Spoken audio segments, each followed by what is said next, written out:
Hi, I'm Phil McKnight from Breville, and today I'd like to show you how to get the most out of your Smart Grinder Pro. When grinding for espresso, it's really important that you use a single wall filter basket.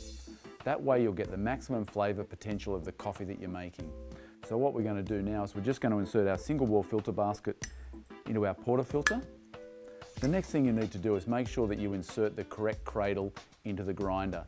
So our grinder comes with two cradles, one for 50/54mm and 58mm.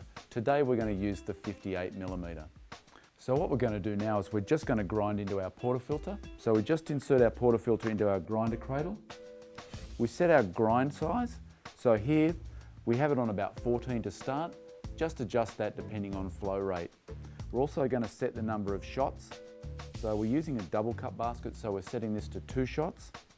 And now we can start the grinding process. We can do that by pressing the start cancel button or momentarily just pressing the portafilter in and releasing.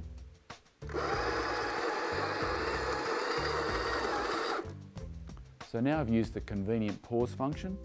This will allow us to settle and collapse our coffee in the filter basket, then reinsert into the portafilter cradle and continue grinding with the remaining dose.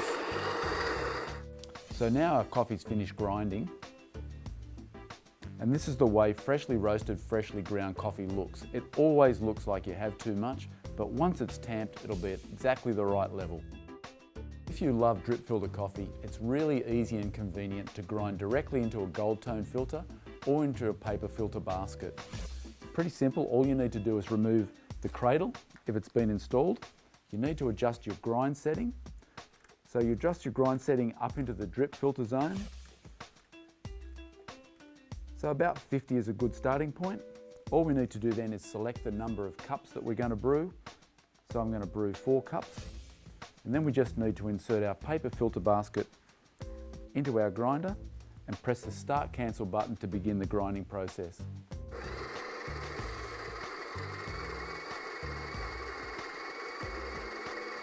And there we are, we're ready to brew our drip filter coffee. If for any reason you need to extend the grinding range of your grinder, if you're at the finest setting but still need to go finer, or if you're at the coarsest end and need to go coarser, we have an adjustable upper burr that allows you to extend the range of your grinder. It's easy to use, simple to adjust, and I'll show you how to do that now. All you need to do is empty the beans out of your hopper, unlock the hopper from the top of the grinder, then unlock the upper burr.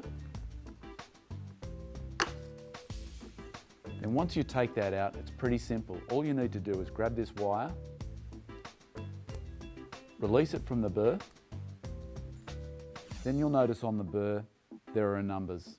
If you'd like the grinder to go coarser, all you need to do is rotate the upper burr clockwise in the direction of where it says coarse, so the numbers are getting larger. Larger number, coarser particle sizes. So just one at a time. We recommend that you only make one adjustment at a time. Then you can reinstall, test the result, and make a further adjustment if necessary. Once you've made your adjustment, all you need to do is reinstall the wire handle back into the upper burr body. Use the red index mark as a guide. Stretch it across. Make sure it's inserted firmly in both sides. Now all we need to do is reinstall the upper burr in the body of the grinder. So just align the red mark with the align mark in the grinder body and then rotate around until it clicks into the locked position. So the Smart Grinder Pro, that's your start to making great tasting coffee.